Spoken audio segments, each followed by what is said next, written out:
Bhim army chief Chandrashekhar Azad को सभी लोग प्यार करते हैं, चाहे वो देश में हो या विदेश में। इसके पीछे के कई कारण हैं। एक तो कारण ये है कि चंद्रशेखर आज़ाद एक ऐसे व्यक्ति है जो सभी की मदद करते हैं, धर्म जाति से ऊपर उठकर जिस पर भी अत्याचार होता है। और चंद्रशेखर आज़ाद वो व्यक्ति है जो पीड़ित परिवार के घर पहुंच जाते हैं, जबकि दूसरे नेता या सांसद सिर्फ और सिर्फ ट्विटर के माध्यम से सोचते हैं कि पीड़ित परिवार को न्याय मिल जाएगा, लेकिन चंद्रशेखर आज़ाद सबसे हटके है। इसी कारण ही लोग उन्हें देखना और सुनना पसंद करते हैं। इसके साथ साथ चंद्रशेखर आज़ाद इकलौते ऐसे व्यक्ति है जो सच को सच और झूठ को झूठ बोलने की हिम्मत करते हैं, लेकिन दूसरे नेता ये ऐसा नहीं कर पाते। चंद्रशेखर आज़ाद जो लोगों की मदद करते हैं, उसके कारण उन पर सैकड़ों मुकदमे, कई बार जेल जाना और 4-4 गोली भी चल चुके हैं। लेकिन चंद्रशेखर आज़ाद ने बोल डाला है कि मैं जब तक जिंदा हूँ बहुजन समाज को घबराने की कोई बात नहीं है और बहुजन समाज के अधिकारों को कोई भी छीन नहीं सकता। जिसके बाद हो रही है वीडियो वायरल, जिसमें चंद्रशेखर आज़ाद पहुंचे थे दिल्ली के चुनाव में अपने प्रत्याशी के लिए वोट मांगने। और ये दिल्ली त्रिलोकपुर विधानसभा का वही मंच है जहां पर अरविंद केजरीवाल के लिए भीड़ उमड़ती थी।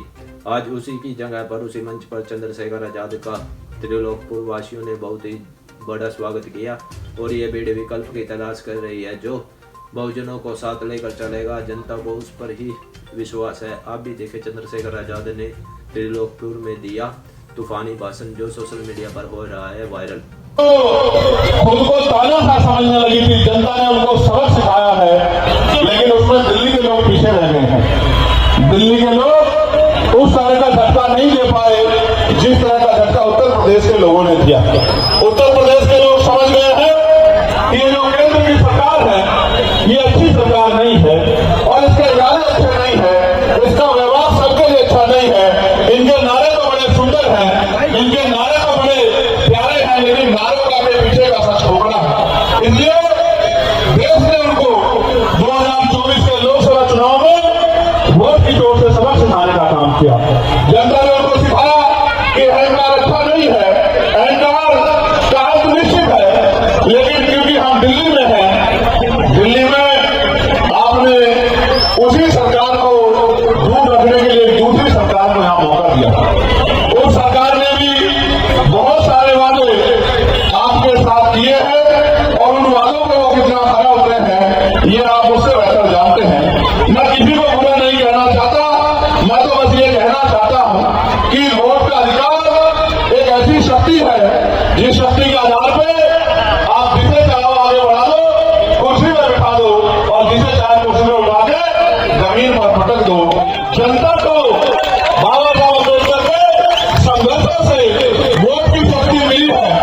ये वोट इतनी ताकतवर है कि वोट भविष्य को बदल देती है, वर्तमान को बदल देती है और परेशानियों को खत्म कर देती है।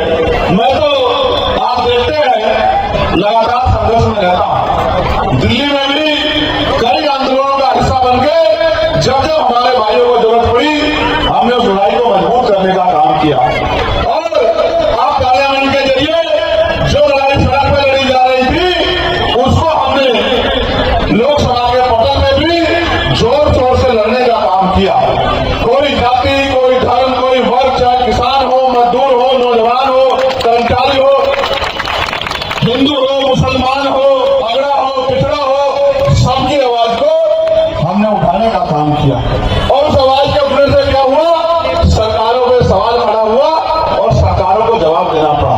कई ऐसे मामले हैं जिनमें दिल्ली सबसे पीछे है। तो एक दूसरे पे आरोप लगाने से कुछ नहीं होगा, काम करने से बदलाव होगा। मैं बस आपको ये कहना चाहता हूं, ये वोट का अधिकार इतना शक्तिशाली है, जिनके घरों के दरवाजे भी आपके लिए बंद है वो भी आपकी गलियों में आते हैं, आके आपके बराबर में बैठते हैं, आपसे हाथ मिलाते हैं, आपका हाथ पकड़ते हैं, झूठे सच्चे वादे करते हैं, आपको विश्वास दिलाने की कोशिश करते हैं कि वो आपके हितैषी हैं। और चुनाव के बाद 5 साल तक आप उन्हें ढूंढते रहते हो, उनके वादों को ढूंढते रहते हो, तो फिर उस वादों का भी नहीं होता और नेताजी का भी कहीं अता पता नहीं होता। विक्की भाई आपके बीच के हैं, आपके क्षेत्र के हैं, आपके जाने पहचाने हैं। जब जब मैंने आवाज दी, मेरी एक आवाज पे दिल्ली की सड़कों पे कमजोरों के लिए संघर्ष करते रहे हैं। इस संघर्ष ने आज इतनी पहचान उनकी बना दी है कि आप सब लोग उनको यहाँ पहुंचे हैं। मैं भाई आसिफ का भी